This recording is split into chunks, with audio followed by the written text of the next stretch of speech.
மீனாவோட தம்பி சத்யா வந்து ஃப்ரெண்டோட சேர்ந்து காலேஜுக்கு போயிட்டுருக்காரு வண்டியில். அப்போ ஒரு இடத்துல டீ சாப்பிட்றதுக்காக வண்டியை நிறுத்திட்டு டீ சாப்பிட்டுருக்காரு. அந்த வழியாக வந்து சிட்டி வந்து வண்டியில் வந்துட்டுருக்கான். சத்யாவை பார்த்தோன்னா வண்டியை நிறுத்த சொல்லிட்டு, டே அங்கே பாருடா நம்ம கூட வராமல் இப்போ இந்நேரத்துக்கு இங்கே நின்றுட்டு இருக்கான் பாரு அப்படின்னு சொல்லிட்டு இருக்காங்க. அப்போ அவன் காலேஜ் போகிறானான்னு இருக்குது, கூடவே ஃப்ரெண்டு நிற்கிறான் பாரு அப்படின்னு சொல்லி கூட இருக்கான் சொல்கிறான். டே இப்போ அவன் டீ குடிச்சிக்கிட்டு இருக்கான், நம்ம கூட சுற்றிக்கிட்டு இருக்கும்போது நல்லா ஜாலியாக செலவு பண்ணிக்கிட்டு இருந்தான், இப்போ டீ குடிச்சிட்டு நின்றுட்டு இருக்கான், அவனுக்கு நீ போய் காசு கொடுடா அப்படின்னு சொல்லிட்டு சிட்டி சொல்கிறாரு. உடனே அங்கே டீ குடிச்சு முடிச்சுட்டு காசு கொடுக்குறக்கு போகும்போது உங்களுக்கு காசு கொடுத்துட்டாங்க அப்படின்னு சொல்கிறாங்க. யாரு அப்படிங்கும்போது திரும்பி பார்த்தா கையால் நின்றுட்டு இருக்கான். அதை பார்த்தோன்னா நீ எதுக்கடா எனக்கு காசு கொடுக்குற அப்படின்னு சொல்லிட்டு சத்யா கேட்குறாரு. டே சத்யா என்னடா இப்படி எல்லாம் பேசுற, அண்ணன் தானே கொடுக்க சொல்றாரு அப்படின்னு சொல்லும்போது சிட்டியை திரும்பி பார்க்குறான் சத்யா. அவன் எதுக்கடா எனக்கு கொடுக்குறான், காசு கொடுக்குறக்கு எனக்கு தெரியும், உங்க வேலை என்னமோ அதை பாருங்க அப்படின்னு சொல்றான். ஏன் அண்ணன் தானடா கொடுக்குறாரு, என்னடா இப்படி பேசுற அப்படின்னு சொல்லும்போது அவன் எதுக்கு கொடுக்க சொன்னான்னு சொல்லி எனக்கு தெரியும், உங்ககிட்ட இருந்து வந்துட்டேன்னா நான் டீ குடிக்கிறதுக்கு கூட சல்லி காசு இல்லாமல் இருப்பேன்னு நினச்சா அவன் ஏளனமாக தானே சொல்லிக்கிட்டு இருக்கான். நான் காலேஜ் போகிறேன், காலேஜ் முடிச்சா எனக்கு நல்ல வேலை கிடைக்கும், கை நிறைய சம்பாதிப்பேன், என் வாழ்க்கை எனக்கு பார்த்துக்க தெரியும், உங்கள் வேலை என்னமோ அதை பார்த்துட்டு போங்கடா அப்படின்னு சொல்லிட்டு வண்டியை எடுத்துட்டு சத்யா கிளம்பிடுறான். சத்யா போனோம்னா கையால் வந்து சிட்டிக்கிட்ட பாருங்கண்ணா அவன் எப்படி பேசிட்டு போகிறான் அப்படின்னு சொல்லிட்டுன்னு அவன் எங்கடா போயிட போகிறான், அந்த பிள்ளைக்கா பையன் எப்படி இருந்தாலும் நம்மக்கிட்ட வந்துதாகணும், பார்த்துக்கலாம் விடுறா அப்படின்னு சொல்லி சிட்டி சொல்கிறான். சிட்டி கார் நிறுத்தி நின்றுட்டு இருக்கிற இடத்துக்கு ஆப்போசிட்டில் தான் வந்து மீனாவும் முத்துவும் வண்டியை நிறுத்திட்டு பூ கொடுக்கறதுக்கு போகிறாங்க. பூ கொடுக்கறதுக்கு மீனா எடுத்துகிட்டு போகும்போது வண்டியை நிறுத்திட்டு முத்துவும் இறங்குறாரு. நானும் வர மீனா அப்படின்னு சொல்கிறாரு. நீங்கள் இருக்குங்க பூ கொடுக்கறதுக்கு ஒருத்தர் பார்த்தா தான் இருங்க அப்படின்னு சொல்லும்போது, இல்லை மீனா இந்த டீ கடையில் பஜ்ஜி நல்லா இருக்கும் சாப்பிடலாம் அப்படின்னு சொல்லிட்டு உன் ஃப்ரெண்டுகளோட பூ கொடுக்கறதுக்கு போகும்போது மட்டும் நீ டீ சாப்பிட்டுட்டு பஜ்ஜியெல்லாம் சாப்பிட்ற இல்லை வா அப்படின்னு சொல்லிட்டு உள்ளே போகிறாங்க. உள்ளே போய் பஜ்ஜியும் டீயும் சொல்லிட்டு பஜ்ஜியை எடுத்து கொடுத்துட்டு இருந்தால் சாப்பிடு, இங்கே பாரு பெரிய பெரிய ஹோட்டல்கள்லாம் போனால் கூட இந்த மாதிரி பஜ்ஜியும் டீயும் கிடைக்காது, இந்த மாதிரி இடங்களுக்கு வந்தால் தான் கிடைக்கும், சாப்பிடு அப்படின்னு சொல்கிறாரு. சரின்னு சொல்லி ரெண்டு பேரும் சாப்பிட்டுட்டு டீ குடிச்சிட்டு இருக்காங்க. அவங்க டீ குடிச்சிட்டு இருக்கிற இடத்துக்கு பக்கத்தில் தான் வந்து அந்த சிட்டி நின்றுட்டு இருந்திருக்கான் இத்தனை நேரம். அந்த சத்யாவை பார்த்துட்டு திரும்பிட்டு சரி கார் எடுக்கலாம் அப்படின்னு சொல்லி பார்க்கும்போது உடனே இவங்களை பார்த்துறாங்க. முத்துவி மீனாவை பார்த்தோன்னா டே எந்த பக்கம் பாருடா அப்படின்னு சொல்லிட்டு மறைஞ்சு நின்றுட்டு பார்க்குறாங்க முத்துவி மீனாவையும். இங்கே பாருடா அவன் எவ்வளோ சந்தோஷமாக பொண்டாட்டியோட சிரிச்சு பேசிக்கிட்டு இருக்கான்னு சொல்லிட்டு, நம்மளை இந்த மாதிரி பண்ணி நிம்மதி இல்லாமல் பண்ணிட்டு இவன் இப்படி சந்தோஷமாக இருக்கான், இவனை ஏதாவது பண்ணணும்டா, இவனை ஏதாவது பண்ணாதான் நம்ம மேலே இருக்கிற பயம் மற்றவங்களுக்கு போகாது அப்படின்னு சொல்லிட்டு சிட்டி சொல்கிறான். சரிண்ணா இவங்களை ஏதாவது பண்ணணும் அப்படின்னு சொல்லும்போது, டே இங்கே பாரு வண்டி ஓட்டிட்டு தானே இப்போ போகிறாங்க, அப்படியே வண்டியோட சேர்ந்து தட்டி தூக்கிடலாம்டா அப்படின்னு சொல்கிறாங்க. இப்போவே வேணாம் அப்படின்னு அவங்க கேட்கும்போது, ஆமாடா இப்போ நம்ம போகும்போதே வண்டியில் போகும்போதே தட்டி தூக்கிடலாம், ஆக்சிடென்ட் இல்லாத மாதிரி ஏதோ தெரியாமல் பட்ட மாதிரி இருக்கட்டும், பிரேக் பிடிக்கலன்னு சொல்லிக்கலாம் கேட்டா அப்படின்னு சொல்லி பேசிகிட்டு இருக்கும்போதே வந்து சிட்டி வந்து ரோஹிணிக்கு கால் பண்ணுறாங்க. உடனே அங்கே ரோஹிணிக்கு ஃபோன் அடிக்குது. ரோஹிணி எடுத்து பார்த்துட்டு இந்த சிட்டி தான் கால் பண்ணுறான் அப்படின்னு சொல்லிட்டு எடுத்து அட்டன் பண்ணிட்டு என்ன வேணும் சொல்லுங்கள் அப்படிங்கும்போது, என்ன பண்ணிட்டு இருக்கீங்க இன்னும் அந்த வீடியோ எடுத்து எனக்கு அனுப்பாமல் அப்படின்னு சொல்லும்போது, நீங்கள் நினைக்கிற மாதிரி உடனே எல்லாம் வந்து முத்துவோட ஃபோன் எடுத்து எடுக்க முடியாது, அவன் ஏமாந்த நேரமாக பார்த்து தான் எடுக்க முடியும் அப்படின்னு சொல்லி ரோஹிணி சொல்கிறாங்க. உடனே சிட்டி இருந்துட்டு நான் வேணா வெயிட் பண்ணுவேன், ஆனால் உங்களை பிளாக்மெயில் பண்ணுறவன் உங்களுக்கு டைம் கொடுத்துருக்கான்ல, அதுக்குள்ளே நீங்கள் அவனுக்கு காசு கொடுக்கணும்ல, அதுக்குள்ளார அவனை ஏதாவது ஒன்று பண்ணணும் அப்படின்னா நீங்கள் எனக்கு இந்த உதவி பண்ணாதானே பண்ண முடியும் அப்படின்னு சொல்லிட்டு அவன் சொல்கிறான். சரி சரி நான் சீக்கிரமாக எடுத்து கொடுக்குறேன் அப்படின்னு சொல்லிட்டு ரோஹிணி சொல்கிறாங்க. ரோஹிணி கிட்ட பேசிட்டு அவன் ஃபோனை வைக்கும்போது இந்த பக்கம் வந்து முத்து மீனாவும் சரி வாங்க கிளம்பலாம் அப்படின்னு சொல்லிட்டு கிளம்புறாங்க. அவங்க வண்டி ஸ்டார்ட் பண்ணும்போது, டே அவங்க கிளம்புறாங்க பாருடா வண்டி ஸ்டார்ட் பண்ணு அப்படின்னு சொல்லிட்டு சிட்டி சொல்கிறான். முத்து மீனா வண்டி ஸ்டார்ட் பண்ணி கிளம்புறாங்க. கிளம்பி போகும்போது அவங்க பின்னாலே வந்து சிட்டி வந்து அவங்க ஆளுகளோட போகிறாங்க, காரில் துரத்திட்டே போகிறாங்க பின்னாலே. டே அங்கே பாரு இந்த இடத்துக்கு திரும்பினதுக்கப்புறமா ரோடு கொஞ்சம் இதாக இருக்கும், அப்போவே வந்து தட்டி தூக்கிடணும்டா அப்படின்னு சொல்லிட்டு இருக்காங்க. போ போ அப்படின்னு சொல்லிட்டு பின்னாலேயே சேஸ் பண்ணிகிட்டே போகிறாங்க.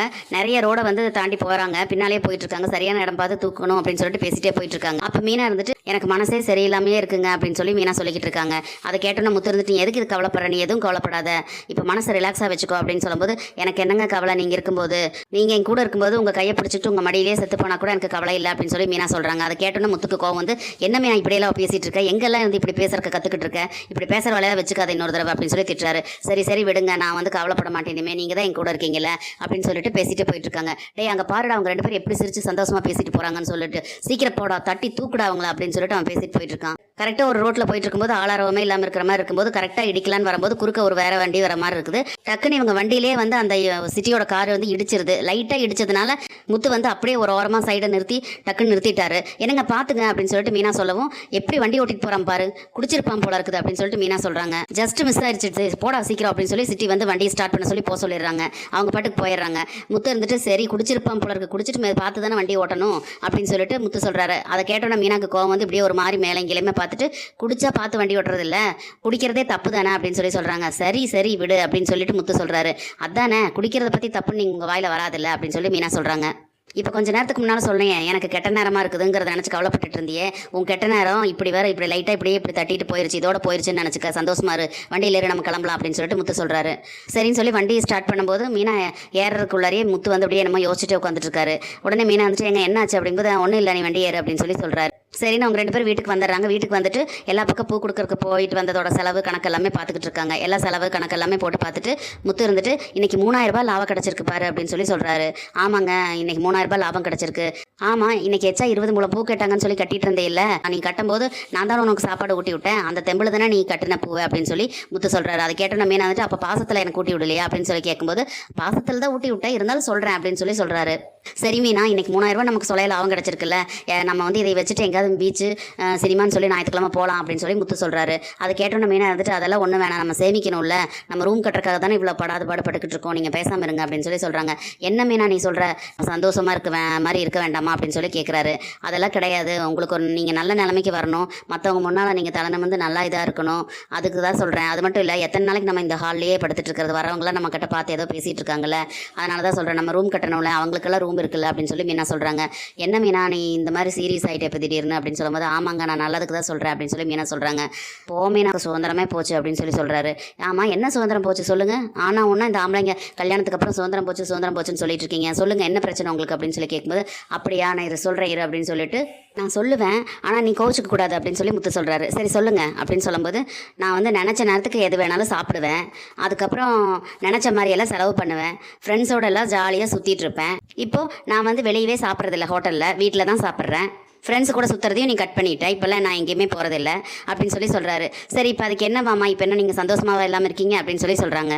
அப்புறம் கேட்குறதுக்கு ஆள் இல்லாமல் ஜாலியாக சுதந்திரமாக சுற்றிட்டு இருந்தேன் அப்படின்னு சொன்ன உடனே மீனா இருந்துட்டு ரொம்ப பயங்கரமாக சிரிக்கிறாங்க. இப்போ எதுக்கு சிரிக்கிற வீணா அப்படின்னு சொல்லி கேட்கும்போது இல்லை நீங்கள் சொன்னதை கேட்ட உடனே நான் எங்கேயோ படித்த ஒரு விஷயம் வந்து எனக்கு ஞாபகம் வந்தது, அதனால தான் அப்படின்னு சொல்கிறாங்க.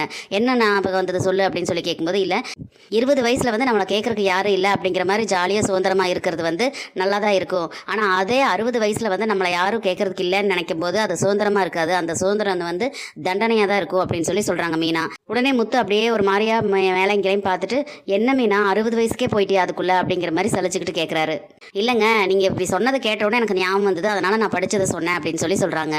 சரி விடுங்க, இவ்வளோ நாளாக வந்து ஜாலியாக இருந்தீங்க, இனிமேல் வந்து பொறுப்பு வந்துருச்சுன்னு நினச்சிக்கோங்க அப்படின்னு சொல்லி மீனா சொல்கிறாங்க. பொறுப்பா அப்படின்னு கேட்குறாங்க முத்து. ஆமாம், இவ்வளோ நாளாக ஊதாரித்தனமாக செலவு பண்ணிவிட்டு ஜாலியாக சுற்றிக்கிட்டு இருந்தீங்கல்ல, இப்போ பொறுப்பு வந்துருச்சுன்னு நினச்சிக்கோங்க அப்படின்னு சொல்லும்போது ஹலோ நான் ஒன்றும் பொறுப்பு இல்லாமலாம் சுற்றிக்கிட்டு தெரியல, கல்யாணத்துக்கு முன்னால் எல்லாம் கரெக்டாக சவாரிக்கு போவேன், நல்லா சம்பாதிப்பேன், வீட்டுக்கு காசு கொடுப்பேன், எல்லாமே நல்லா பார்த்துக்குவேன், என்ன கொஞ்சமாக குடிப்பேன், அது மட்டும் அப்பாவுக்கு பிடிக்காது அப்படின்னு சொல்லி முத்து சொல்கிறாரு. மற்றபடி நான் ரொம்ப ஜாலியாக சுதந்திரமாக சந்தோஷமாக இருந்தேன் அப்படின்னு சொல்கிறாரு. அதை கேட்டோன்னா மீனா வந்துட்டு அப்போ இப்போ நீங்கள் சுதந்திரமாக ஜாலியாக இல்லையா அப்படின்னு சொல்லி கேட்கும்போது அது வேறு ஜாலி, இப்போவும் ஜாலியாக தான் இருக்கேன் அப்படின்னு சொல்லிட்டு முத்து வந்து மீனாவோட மடியில் போய் படுத்துக்கிறாங்க. இதோட இன்றைக்கி எபிசோட் முடியுது. நாளைக்கு என்னெல்லாம் நடக்க போகுதுன்னு சொல்லி நம்ம பொறுத்திருந்து பார்க்கலாம். நம்ம வீடியோ பிடிச்சிருந்தா லைக் பண்ணி சப்ஸ்கிரைப் பண்ணுங்கள் ஃப்ரெண்ட்ஸ். தேங்க்யூ.